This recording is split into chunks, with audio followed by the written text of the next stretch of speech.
ready to join us in today's session. If you're maybe joining us for the first time or the first few times, it's once again a warm welcome to you. And as you might be aware, we do these weekly trainings for the purpose of better familiarizing ourselves with our products and how we can use them for our different needs on a personal level, but also to assist those who come to us for assistance.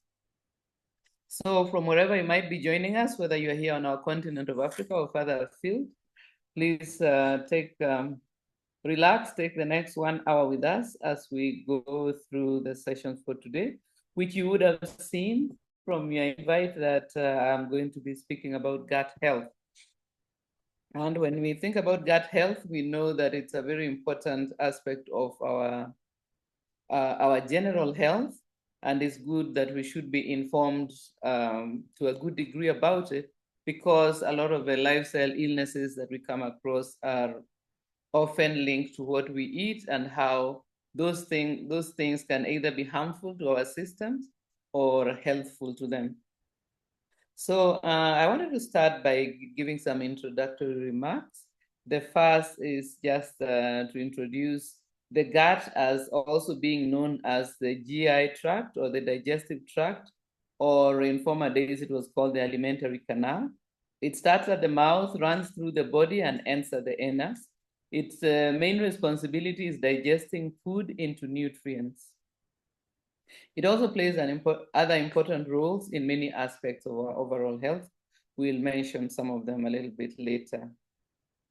So you may also have heard of the gut being referred to as the second brain because of the rich supply of nerve tissue that links our brain and our gut. So when we use the statements that my gut tells me, or I have a feeling in my gut, it's not actually our imagination. There's actually a very close link between our gut and our brain. And sometimes many of our instinctive reactions can be as a result of that close interconnection. So moving on to the digestive tract itself, we can loosely divide it into 3 sections for the purposes of our session today. We can think of the first part as a stomach, which is the bag, shall we call it, which is where the food goes when we swallow it. So it has a very high pH, the purpose of which is to kill any germs that might enter our body together with our food, but also that acid pH is important for digestion in the stomach. The main food that gets digested in the stomach are the proteins. We have a small amount of digestion of carbohydrates in the mouth, but that is not a lot. The larger part of digestion takes place in the next part, which I'll come to just now. But just to say that the stomach is very acid, has got a pH of about 2, which is very acid actually.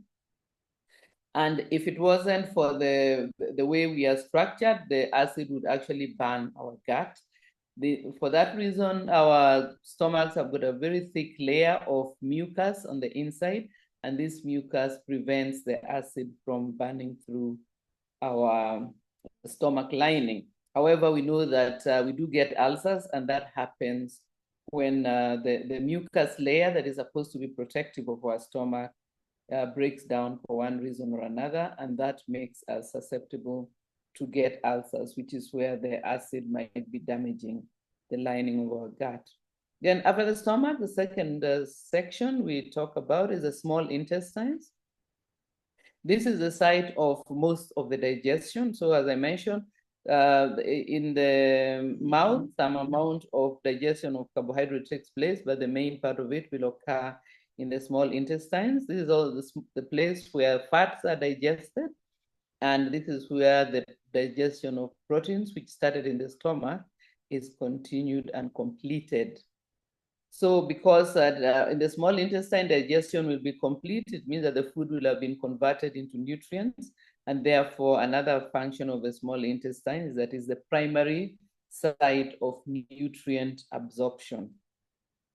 Then the third part, and the last one in our division here, is the colon or the large intestine. The large intestine's main function is to absorb water from the contents that have come in from our small intestine, and also to break down and ferment the undigestible fibrous food that enters the colon. So we are not actually able to digest fiber. What happens is that once the fiber travels to the colon, it is going to be fermented and broken down by the friendly gut microbes we are always talking about. These microbes, we have evolved with them so that they support us and we give them a home in which to live. They, in their turn, support our health in various ways, including digesting these undigestible fibers, turning them into nutrients that are beneficial to us. So we should be very caring of our friendly gut microbes because they do a lot to support our health. The next thing I wanted to mention is that a healthy gut wall or a healthy gut lining is semi-permeable, meaning that it allows only very tiny molecules to be absorbed through it. Most other larger things should not pass through the lining of our gut because then they can cause problems, as we shall see a little later in this session. So a healthy gut lining or gut wall is semi-permeable, which means it allows only very, very small molecules to be absorbed through it. So apart from digestion, what are some other functions of our digestive tract? So we've already mentioned those three parts earlier and say that digestion of various types of foods takes place there. We also know that digestion actually begins in the mouth, where we have teeth with which we chew our food, that being the first stage of digestion, breaking the food down into small pieces. Then we have the muscles of our digestive canal rhythmically contracting and relaxing, further breaking down the small pieces of food that we have chewed and pushing that food down into the stomach through that muscular activity. So the food we have chewed is mixed with saliva and then swallowed and travels into the stomach where the digestion begins, as I've just mentioned.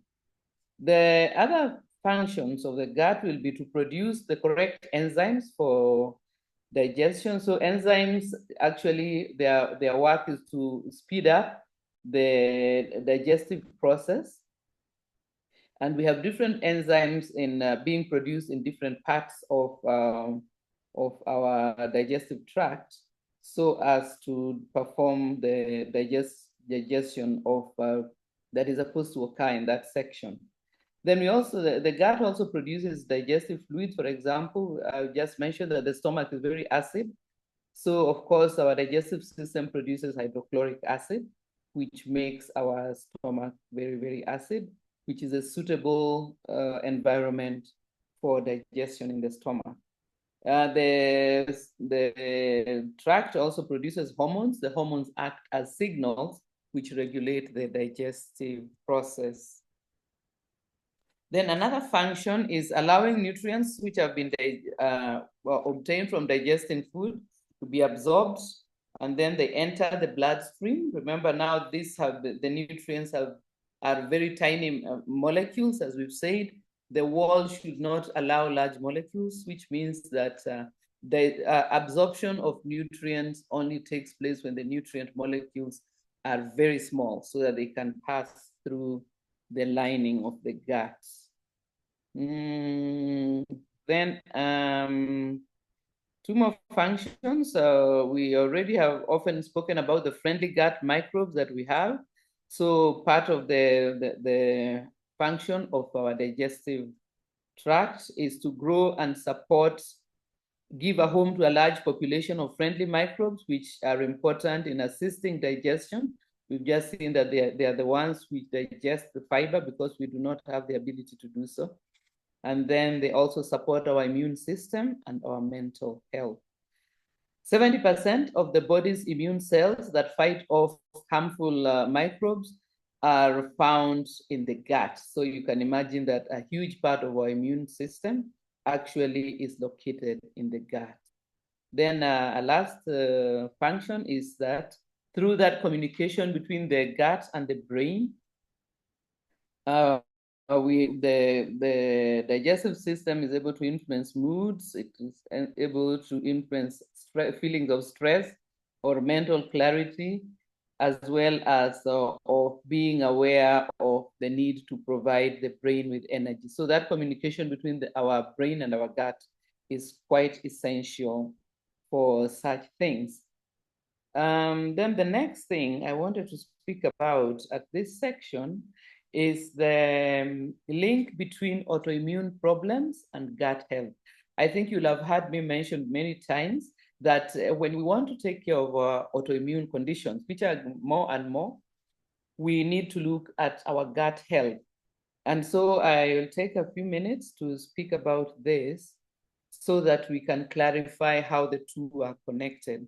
So the two ways in which we can start having problems with the immune system, which is what we call autoimmunity, is that an unhealthy gut can have two characteristics that are problematic for our immune system. One of them is called leaky guts.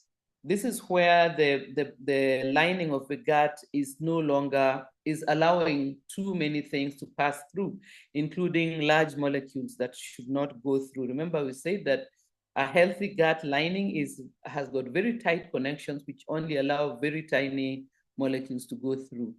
But in a leaky gut, it is problematic because the lining is now gaping a little bit, of course not noticeable with naked eyes, but because of the harm that has been done, it now becomes wide, the openings become wide enough for larger molecules from the digestive tract itself to enter the blood circulatory system. And that is going to cause problems to do with the immune system. The second thing about an unhealthy gut is that it tends to have imbalances in the microbes. Remember, we keep on speaking about the microbiome. The microbiome is a variety of microbes that live mainly in our colon. That's where that's supposed to be the appropriate home. If you will have attended the session we had some time ago about oral health, we say the mouth also has its own microbiome. So we are not talking about that one. We are talking about the big one, which is in the colon, the large intestine. So where we have got an imbalance in the microbiome in the colon, what happens is that harmful microbes become more, they proliferate and outnumber the helpful ones. So we always have some harmful microbes in our colon and in our systems, but the friendly ones do the work of keeping their population down so that we are able to keep them from making us ill. But if we have got an imbalance, then it means the harmful microbes are now outnumbering the friendly ones, and we start getting health issues. It starts in our gut, but as we know, it then goes on to other parts of our body. Specifically here, we are interested in the immune system, which we've said the 70% of our immune cells are actually in our gut, which means that if there are microbiome problems in the gut, we are definitely going to feel it in our immune system. So going into a bit more detail about that is to just explain further how is it that we come to have a leaky gut? Because I've just said the gut is not supposed to be leaky, it's supposed to have tight connections that don't allow big wrong things to pass through. But what happens here is that the origin of the leaky gut is from chronic inflammation. Remember, we've spoken inflammation before. Inflammation is normally a normal part of injury and the healing of injury. So when we have any kind of injury, for example, if I bump my head on the wall as I'm walking through, there's going to be inflammation. I'll see that maybe I have a swelling on that part, which I knocked, and it's going to be maybe hot and seem a little bit bruised. So that is normal inflammation. It is the body's way of reacting and alerting itself that there is a need for repairing the damage caused by my injury. So that is normal inflammation. It takes place as a response to an injury.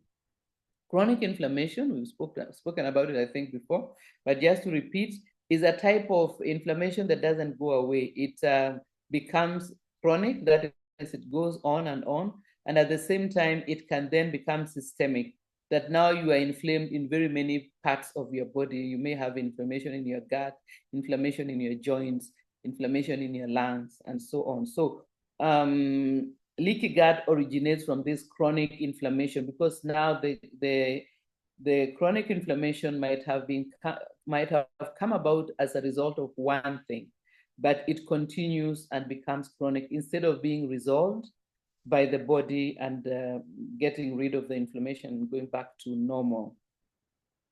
So where does the chronic inflammation itself come from? Because we are saying that you have leaky gut because you have chronic inflammation, but where is the chronic inflammation coming from? The chronic inflammation is coming due to different factors. It can be that you have got an infection in your gut that set it off. Maybe you had some amoebiasis at some point, and it didn't heal properly, and it continues to be inflamed. So that can be the source of a chronic inflammation. It can also be the result of certain types of medication, because can cause inflammation in our gut. So for example, over-the-counter pain medications, if we take them for prolonged periods, and especially if we take them on an empty stomach, they can progressively inflame the gut lining, and eventually that can lead to damage, which will cause the gut to be leaky. Then stress can also be a cause of this, because remember, stress is driven by hormones which are not dissipating. So when the hormones are coming and going, as giving their signals and then dissipating, we don't have these issues. However, if we don't dissipate them because the stress is ongoing, then these hormones are going to be part of the problem that leads to leaky gut. So that is how you get the leaky gut, from some of those factors. So if for a reason or another you have to take pain medications on an ongoing basis, make sure that you talk with your doctor about the least harmful ones, and also ones that you can take when you have got food in your gut, because that tends to act as a buffer and give your your gut lining some protection. Of course, as far as possible, and this is another reason why we have these sessions and why Neolife has these products, is to resolve our health issues so they don't cause these chronic problems that balloon and snowball into serious illnesses. So when the lining cells are damaged as a result, as I've said, of chronic inflammation, then gaps start to form within the lining. And through these gaps, then the larger molecules of maybe not food which has not been completely digested can pass through. And such large molecules trigger our immune system to respond.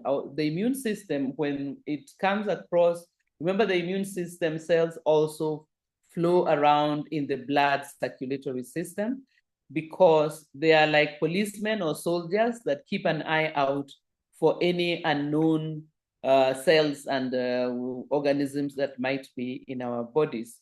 So when they see these large molecules, which are not supposed to be there, because they are supposed to stay within the digestive tract until they are totally digested into nutrients, small molecules of nutrients that can be absorbed through the lining. When the immune cells see them in the blood circulatory system, they immediately assume that this is a harmful invader, and they trigger off an immune response. And that immune response is characterized by irritation and even more inflammation. So you can see that the inflammation that might have started inside the digestive system now has come out and is in the blood circulatory system. And the blood circulatory system goes everywhere in our bodies, everywhere from head to toe. So now we can be having issues somewhere. It could be that for some people, it may stay in the gut. For others, you may find that the the out of control immune cells are now attacking our cartilage, attacking our skin, so that we start having autoimmune skin reactions, and so on. We'll mention a few of those just now. So that is the main link of the gut health to our immune system. So our gut microbiome is also very important in this point of link between autoimmune issues and gut health, because when there's an imbalance of the gut microbes and the harmful ones are increasing in number as opposed to the friendly ones, then the harmful ones also produce byproducts which erode the lining of our gut. And that is why sometimes one of the many with the question we get very often is a question about ulcers. And my recommendation is usually that you see a doctor so you get some antibiotic, because sometimes it is the unfriendly bacteria in your gut that is eroding your gut lining and leading to ulcers. However, when the ulcers become chronic and you keep on repeating them, you need to look at your gut health itself. So this tells us that it's very important for our gut microbiome to be balanced in favor of the friendly microbes, because they are the ones which are going to police the unfriendly ones and keep their numbers down. Remember that the unhealthy food actually supports the proliferation of the unfriendly microbes. And so one of the reasons you can have imbalance in your gut microbes is in the type of foods that you choose to eat. So how can we improve or maintain our gut health? We look at some lifestyle points, and we'll add to that the supplements that we can recommend. So the first, of course, is to eat a wide variety of natural, minimally processed foods. Your carbohydrate choices should be ones which are rich in fiber rather than the excessively processed ones. Things like refined carbohydrates, flour and sugar are the ones that I'm talking about, because as I've just said, they support the harmful microbes and bring their numbers up, which means that we end up with that microbiome imbalance. The next thing we can do is to eliminate those same types of foods. So eliminate junk food, reduce use of unhealthy fats, especially if you are eating food that is not prepared by yourself. You may not know how many times they reuse the cooking fat that they are using, because sometimes the fat itself might not be so very dangerous. But if it is being reused at high heat, let's say they are frying chips, I don't know if you know how many times your chip maker is changing their fat or using the same oil. This high heat is very bad for the oil, and it's going to make it a very unhealthy item in your diet. So when we talk about junk food, we are thinking about things like that. Junk food almost always has too much sugar and too much salt, as well as chemicals that are used as preservatives, colorants, flavorants, and so on. All these are not supposed to be in our diet, and they contribute to problem. One of different types of problem, one of which, as I've said, is supporting the proliferation of harmful microbes in our gut. Then another point of improving our gut health or maintaining is to prioritize adequate amounts of sleep. And with the first thing we need to do for that is to resolve the stressors in our life, because a lot of us, the reason we don't sleep well is because we are stressed out, and either we struggle to fall asleep, or when we sleep, we struggle to stay asleep. So when we are getting good sleep, it regulates the hormones, including the stress hormones. It helps to resolve inflammation, which we have seen what a serious problem inflammation is. And it also supports a healthy connection between our gut and our brain. And also, of course, supporting a healthy, diverse microbiome of friendly microbes, a majority friendly microbes, and only a minority of the unfriendly ones. Just if I move from that section, is just to caution you against the use of artificial sweeteners. I know that sometimes in order to look at maybe weight loss or trying to get away from the heavy use of sugar, we might opt for artificial sweeteners. But there is quite a bit of research. Some of it is not too clear, but they do find that some people have said that it will adversely affect the friendly gut microbes. So for the sake of your friendly microbes, rather than all sweeteners, get out of the sugar habit altogether or minimize it as much as you are able. Taking small amounts of they say that up to maybe 4 to 6 teaspoons of sugar in a 24-hour cycle is all right, but if you can even lower it below that, it's better. Then let's turn our attention to the Neolife side, our supplements that will help us to maintain and support good gut health. This will generally be the following. We start with fiber tablets, which can supplement the fiber from your diet. Remember, you say the fiber is not for us, it is to feed our good gut microbes. Then the second one will be chelated zinc. Chelated zinc is very helpful in healing any damaged parts of our gut lining. And in fact, internal injuries of any kind, chelated zinc is useful for that. And then we also recommend omega-3 plus. Omega-3 plus, as we have frequently said, is very helpful for resolving inflammation in our system. So it helps our body to resolve inflammation. And the other product I can recommend is aloe vera plus, very good as a tonic for our guts. It helps to soothe our gut and can assist us in having good digestion, in relaxing. And if you have got maybe not serious constipation, but a tendency towards constipation, aloe vera plus can help. But of course, if the constipation becomes serious, then we go on to stage 6. So those 5 would be, that's 4. Of course, always remember N is a given. So we would say that we have 5, we would say N, fiber tablets, chelated zinc, omega-3 plus, and aloe vera plus. Then let us look at a few issues that might indicate for us that our gut health might not be too good. So the first could be issues such as ongoing constipation, diarrhea, and bloating. These are warning signs that things are not going well in our gut. We should not ignore them, because when we ignore them, what tends to happen is that they will become even more serious. So try to resolve them as soon as you notice them. So if you notice that you're not going to the toilet, to passing stool regularly, don't just ignore it. Try to get to the bottom of it. Look at your diet. Are you getting enough fiber? Are you drinking enough water? Are there too many unhealthy foods in your food choices? And change that. Same with diarrhea. Diarrhea could be an indicator that something that you're eating does not agree with you, or it could be an indication that you have an infection. And so those types of issues are a warning sign.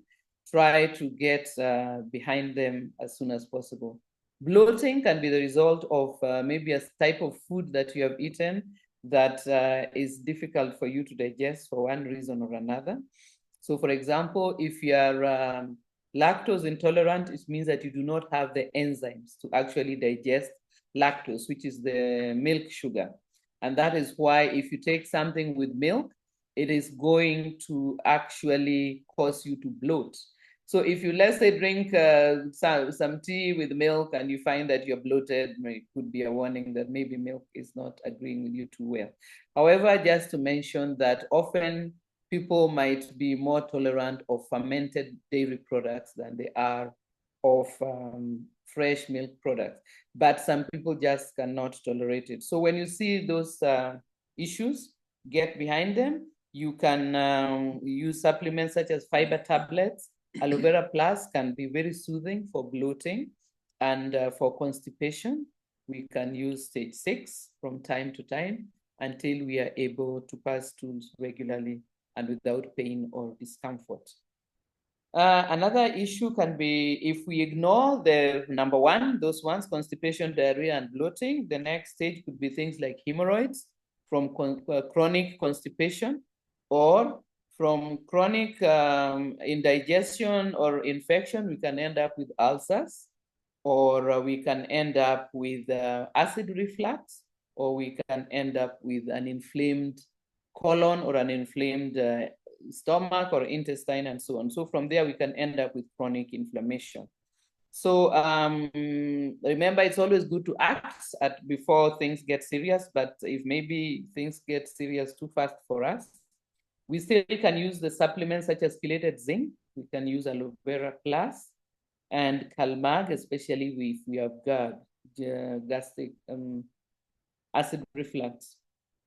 Ensure, of course, that you're always drinking enough water, and that you have a healthy diet that contains plenty of leafy vegetables, and it's not too sweet, especially if you've got issues, and so on. Minimum of processed foods is also important. So, for example, there are processed meats like salamis and so on. These ones have been linked with colon cancer, so please be mindful of that. Then certain kinds of autoimmune illnesses can also indicate to us that we are having issues in our gut. Things like psoriasis is a skin condition where the skin becomes dry and scaly and itchy and quite painful. So that is an indicator that your immune system has now been affected by your gut problems. And so there we will recommend that you start using ProVitality, Neolife Shake, and get sun exposure, although sometimes if you already have psoriasis, the sun can actually worsen the psoriasis for you. So instead of getting sun exposure, it would be better to supplement with vitamin A plus D or vitamin D if for a reason or another you need to take the vegetarian version. Then also, if you are getting skin inflammations like eczema and acne and so on, then that can be an indication that you have issues in your gut. Because remember, the skin on top of our body is continuous into our intestine. I think I have my video on, so if you look at me, you can see that the skin that is on my face goes on into my mouth, and it goes right through my body, which means that if I see issues on my skin, on the surface of my body, it could be coming from what is happening to my skin within my body in the digestive system. So that is why I'm saying that these ones can be at the bottom. The gut issues can be at the bottom of our skin inflammations. So I see that I have run through my time. I thank you very much for having spent the time and for having spent your data in attending our training this evening. Of course, we are not yet finished. Pascal is standing by to take you through the next session immediately after. I wish you all the best as we continue in the month of November and as we are moving towards winding down this year. I recommend very strongly protect your gut microbiomes, get enough sleep, because you do not want the problems that originate from the gut to get out of there and start affecting the rest of your body. Thank you very much. Good evening. And here's Pascal now.